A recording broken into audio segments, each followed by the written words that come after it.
Discussion চেনেললৈ সাদৰ সম্ভাষণ জনাই আমাৰ আজিৰ পাঠ আৰম্ভ কৰিবলৈ লৈছোঁ। তোমালোকে নৱম আৰু দশম শ্ৰেণীৰ সম্পূৰ্ণ পাঠ্যক্ৰম পাবলৈ ইউটিউবত BP ক্লাছ 10 NCERT চাৰ্চ কৰিলে সকলোবিলাক পাঠৰ প্ৰশ্নোত্তৰ পাবা। ইয়াৰ পিছত আমি প্ৰশ্নোত্তৰলৈ গৈছোঁ। প্ৰশ্ন নম্বৰ যিহেতু ইয়াৰ আগৰ পাঠত আমি সেকশন ফৰ্মুলা বিষয়ে আলোচনা কৰিছিলোঁ, আজি আমি তাৰ অনুশীলনী 7.2 অনুশীলনী আৰম্ভ কৰিবলৈ ওলাইছোঁ।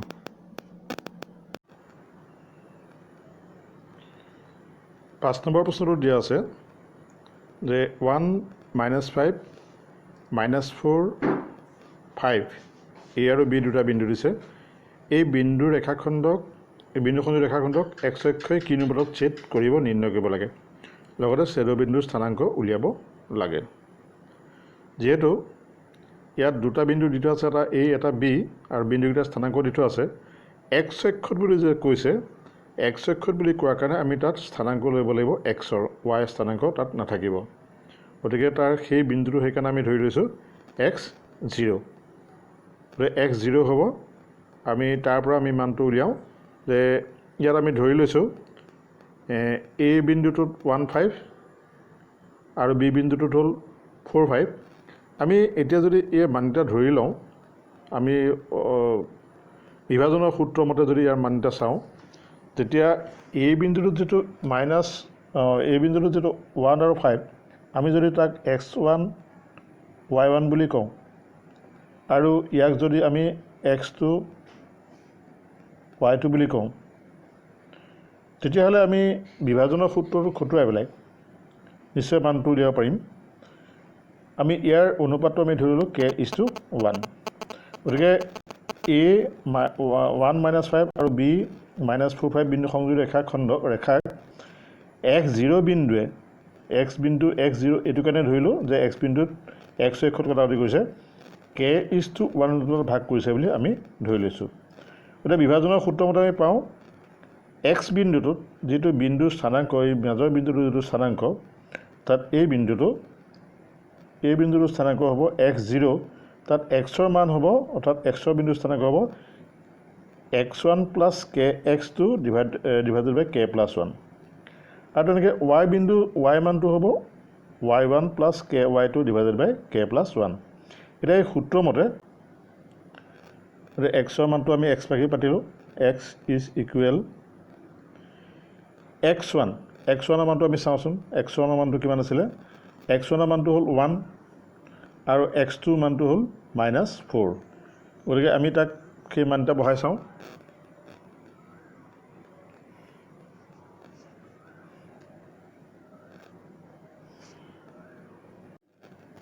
আমি মানটা বহাই চালে হ'ব 1 × 1, 1 পাতিব লাগিব, 1 + -4 × k, 4 × k ডিভাইডেড বাই k+1। তো ইয়াৰ মানটো হ'ব xৰ মানটো, যিহেতু ইয়াৰ মানটো আমি তুলনা কৰি চাওঁ, সৰল কৰি চাওঁ। 1 - 4k ডিভাইডেড বাই k+1। আৰু y মানটো তেনেকৈ আমি চাওঁ, y1 + ky2 ডিভাইডেড বাই k+1। y1 আৰু ky2, যিহেতু ইয়াত y মানটো 0, y1 আৰু y2 মানটো জানিলেই হৈ যাব। আমি y1ৰ মানটো হ'ল -5 আৰু y2 মানটো হ'ল 5। গতিকে আমি তাৰ পৰা মানটো বহাই চাওঁ। যিহেতু y স্থানাংক ইয়াত 0 হ'ব, আৰু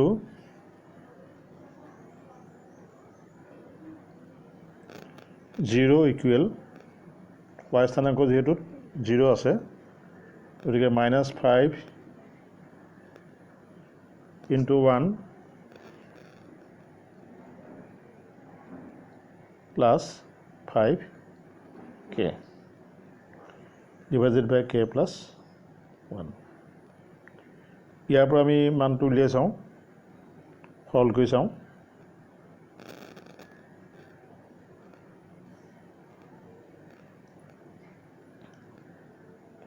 কে প্লাছ 1 0 কৰিলে কে প্লাছ 1 0 হৈ গুচি যাব গতিকে 5 ইজ ইকুৱেল 5k এটাকে আমি কে মান উলিয়ালে কে ইজ ইকুৱেল 1 হ'ব আমি কে মানটো যদি বহাই দিওঁ 1 নম্বৰ সমীকৰণত প্ৰথমটো যদি x ৰ মানত যেটো আমি বহাইছিলো তাৰ মানত যদি বহাই দিওঁ এইটো তেতিয়াহলে আমি তাৰ মানটো x ৰ মান লিয়া পাৰিম গতিকে k ৰ মান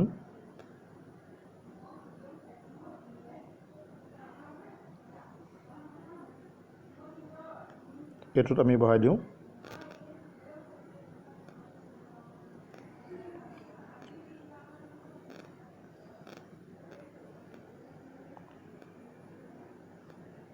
x ৰ মান বহুৱাই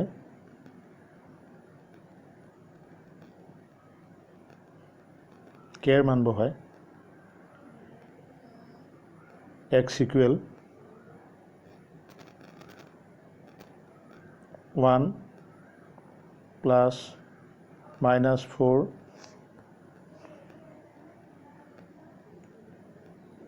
ইনটু 1 প্লাছ 1 হ'ব এতিয়া x ইকুৱেল ওপৰত থাকিব 1 -4 মানে -3 থাকিব -3/2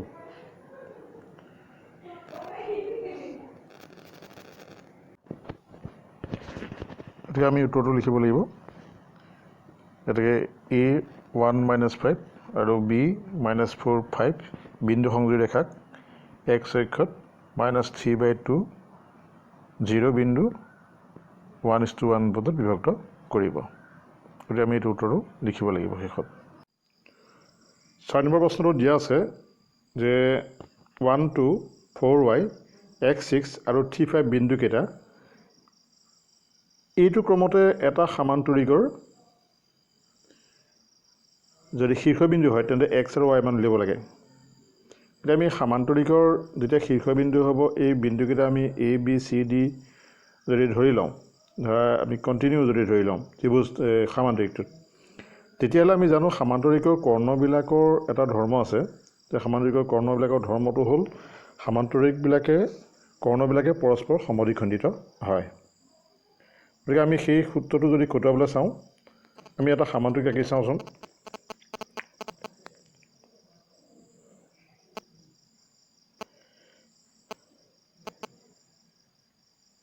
সমান্তৰিক এটা আমি আঁকি চাওঁ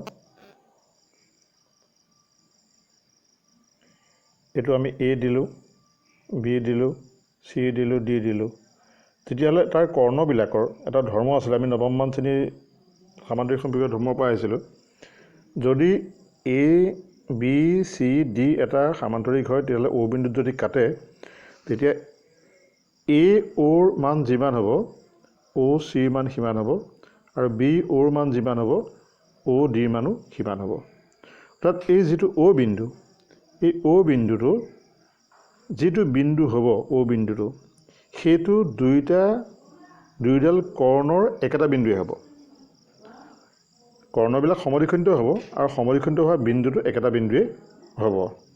গতিকে আমি এই তথ্যটো খটুৱাব পাৰিম যে সমান্তৰিকৰ আমি কৰ্ণবিলাকৰ মধ্যবিন্দুটো উলিয়াব পাৰোঁ যদি সমান্তৰিকৰ আমি এনেকৈ ধৰি লওঁ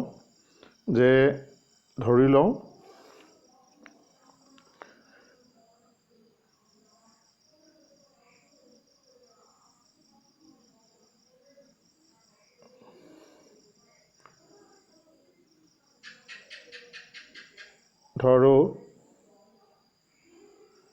a ইকুৱেল আমি এইটো ধৰি ল'লোঁ যে a equal 1 2 b equal 4y c equal x6 আৰু d ইকুৱেল 3 5 ধৰি ল'লোঁ তেতিয়া আমি জানো যে সমান্তৰিকৰ কৰ্ণবিলাক সমদ্বিখণ্ডিত হয় গতিকে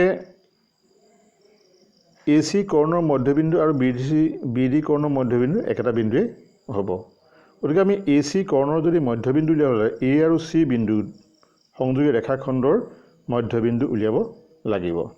গতিকে ac কৰ্ণৰ মধ্যবিন্দু উলিয়াবলৈ হ'লে আমি কি কৰিব লাগিব আমি আগতে মধ্যবিন্দু উলিওৱা সূত্ৰ পাইছিলোঁ যে x1 আৰু x1 y1 আৰু x2 y2 এই বিন্দুবিলাকৰ যদি মধ্যবিন্দু স্থানাংক উলিয়াবলগীয়া হয় এনেকুৱা হ'ব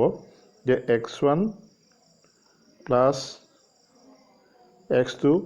ডিভাইডেড বাই 2 সেইটো হ'ল xৰ স্থানাংক আৰু y স্থানাংক হ'ব y1 plus y2 divided by 2 যেহেতু আমি তেতিয়া এই মাজৰ বিন্দুটোৰ স্থানাংক তেনেকৈ উলিয়াব পাৰিম এইটো যদি x1 y1 হয় এইটো যদি y1 y1 হয় তেতিয়াহ'লে আমি মাজৰ বিন্দুটোৰ স্থানাংক হ'ব x1 plus x2 divided by 2 আৰু এইটো হ'ল xৰ স্থানাংক আৰু y1 plus y2 divided by 2 সেইটো হ'ল y স্থানাংক গতিকে আমি এনেকৈ যেতিয়া উলিয়াব পাৰিম গতিকে আমি এই বিন্দুবিলাকত উলিয়াবলৈ চাওঁচোন যে এ হ'ল xৰ স্থানাংক 1 আৰু চিৰ xৰ স্থানাংক হ'ল x and y স্থানাংক a হ'ল 2 আৰু চিৰ y স্থানাংক হ'ল 6 গতিকে আমি মধ্যবিন্দু স্থানাংক উলিয়াওঁ প্ৰথম গতিকে AC কৰ্ণৰ মধ্যবিন্দু স্থানাংক আমি উলিয়াই চাওঁ এটাকে ACৰ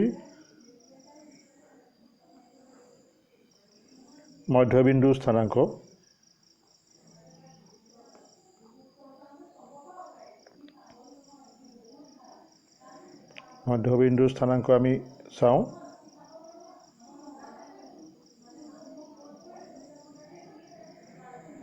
স্থানাংক যেটো আমি আগতে কৈছিলোঁ যে AC তাৰ xৰ স্থানাংক হ'ল 1 a 1 plus x divided by 2 আৰু y স্থানাংক হ'ব 2 প্লাছ 6 ডিভাইডেড বাই 2 এইটো হ'ব x আৰু y স্থানাংক অৰ্থাৎ মধ্যবিন্দু স্থানাংক এতিয়া আমি তাৰ মান উলিয়ালে পাম 1 প্লাছ x বাই 2 আৰু এইটোত হ'ব 2 প্লাছ 6 মানে 8 8ক 2 হৰণ কৰিলে হ'ব 4 গতিকে আমি AC কৰ্ণৰ মধ্যবিন্দু স্থানাংক উলিয়াব পাৰিলোঁ এতিয়া আমি BD কৰ্ণৰ মধ্যবিন্দু স্থানাংক উলিয়াই চাওঁ BD কৰ্ণৰ মধ্যবিন্দু স্থানাংক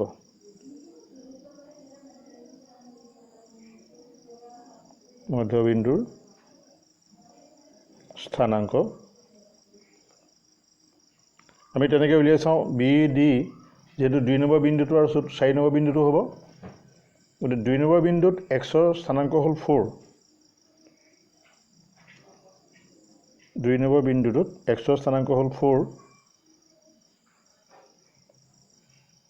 মধ্যবিন্দুৰ স্থানাংক হ'ব 4 প্লাছ আৰু 4 নম্বৰ বিন্দুটোত xৰ স্থানাংক হ'ল 3 ডিভাইডেড বাই 2 আৰু ইটো মান হ'ব y মান হ'ব y প্লাছ 5 ডিভাইডেড বাই 2 যেহেতু 2 নম্বৰটো আৰু 4 নম্বৰটো আমি মানটো উলিয়াওঁ গতিকে ইয়াৰ মানটো হ'ব 4 প্লাছ 3 মানে 7 বাই 2 আৰু এইটো y প্লাছ 5 মানে 2 হ'ব গতিকে আমি তাত মিডল লিখিব পাৰিম 7 বাই 2 আৰু y প্লাছ 5 বাই 2 হ'ব এই বিন্দুকেইটাৰ AC কৰ্ণ আৰু BD কৰ্ণৰ মধ্যবিন্দুৰ স্থানাংক যেহেতু AC কৰ্ণৰ মধ্যবিন্দু স্থানাংক আৰু BD কৰ্ণৰ মধ্যবিন্দু স্থানাংক একেটাই আমি কৈছোঁ একেটা বিন্দুৱে হ'ব গতিকে আমি দুইটা সমান লিখিব পাৰিম AC কৰ্ণৰ মধ্যবিন্দু স্থানাংক আমি যেটো পাইছিলোঁ BD কৰ্ণৰ মধ্যবিন্দু স্থানাংকৰ লগত একেলগে একেটা বিন্দুৱে xৰ স্থানাংকটো আমি সমান লিখিব পাৰিম y স্থানাংকটো সমান লিখিব পাৰিম গতিকে xৰ স্থানাংকটো হ'ল আমি পাইছিলোঁ 1 plus x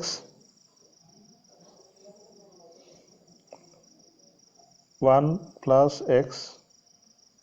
divided by 2 is equal সিটোৰ স্থানাংক আছিলে 7 বাই 2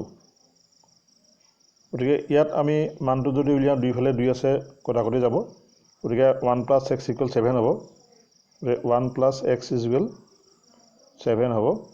গতিকে এক্সৰ মানটো হ'ব এক্সৰ মান হ'ব 7 মাইনাছ 1 মানে হ'ব 6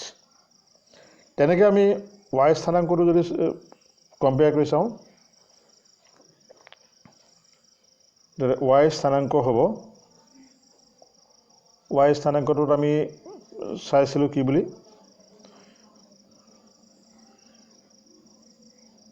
y স্থানাংকটো আছিলে এফালে আছিলে এটা বিন্দু আছিলে 4 আৰু সিটো আছিলে 5 প্লাছ y ডিভাইডেড বাই 2 ইয়াৰ পৰা আমি যদি y মান উলিয়াবলৈ চাওঁ 5 প্লাছ y ইজুৱেল 8 এটাকে y ইজুৱেল 8 মাইনাছ 5 ইজুৱেল 3 হ'ব গতিকে আমি এক্সৰ স্থানাংক পালোঁ 6 y স্থানাংক পালোঁ 3 গতিকে আমি এইটোৱে উত্তৰ লিখিব পাৰিম এতেকে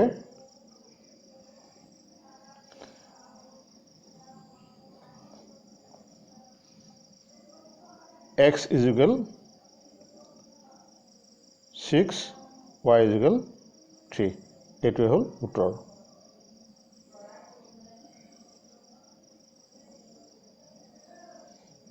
গতিকে আমি এইটো প্ৰশ্নৰ উত্তৰ এনেদৰে কৰিব পাৰিম